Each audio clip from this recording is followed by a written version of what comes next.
مؤرخین کا کہنا ہے کہ حضرت عیسیٰ علیہ السلام ہیرود اعظم کے عہد میں پیدا ہوئے۔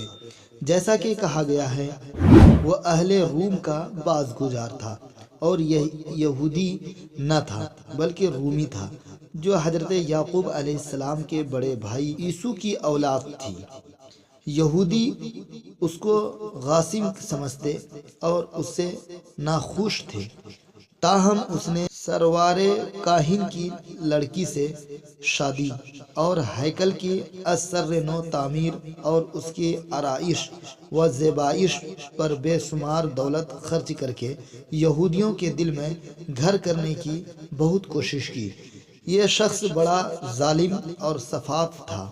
جب ناصرہ میں حضرت عیسیٰ علیہ السلام کے پیدا ہونے کی خبر ملی تو اس نے ان سب لڑکوں کو قتل کروایا جو 2 سال یا اس سے چھوٹے تھے، اور مرتے وقت اس خیال سے کہ لوگ اس کی موت کی خبر سن کر خوش ہوں گے، یہ حکم دیا کہ شہر کے معززین اور سرداروں کو بلا کر ایک مکان میں بند کر دیا جائے اور اس کی وفات پر ان سب کے موت کے گھاٹ اتار دیا جائے، تاکہ لوگ اس کی وفات پر خوشی منانے کے بجائے ان سرداروں کا سوگ منائیں۔ اس خونخوار شخص کی موت حضرت عیسیٰ علیہ السلام کے پیدائش کی تھوڑی عرصے بعد واقع ہوئی۔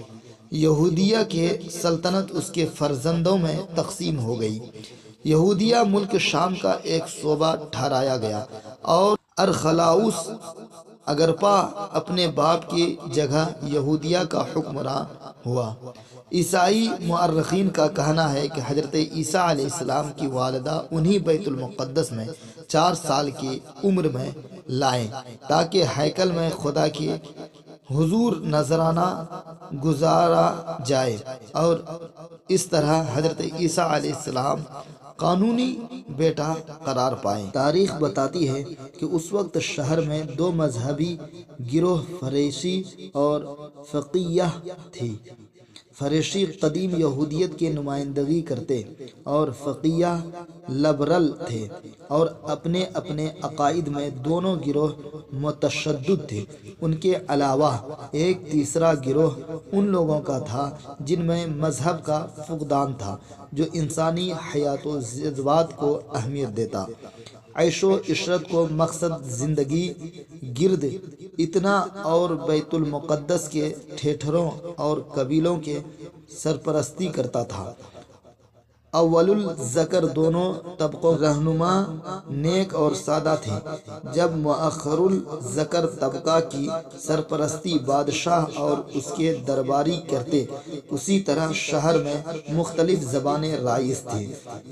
عبرانی زبان صرف علماء اور کاہن ہیکل میں عبادت کے دوران استعمال کرتے، عام لوگ فلسطینی ارامینی بولتے۔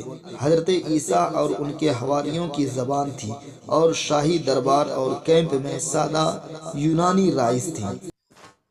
علماء اور کاہن دوسروں کو اپنے سے کمتر سمجھتے اور ان سے نفرت بھرا سلوک کرتے۔ ان کے نزدیک جو شخص عبرانی نہیں بول سکتا تھا وہ بے روح تھا۔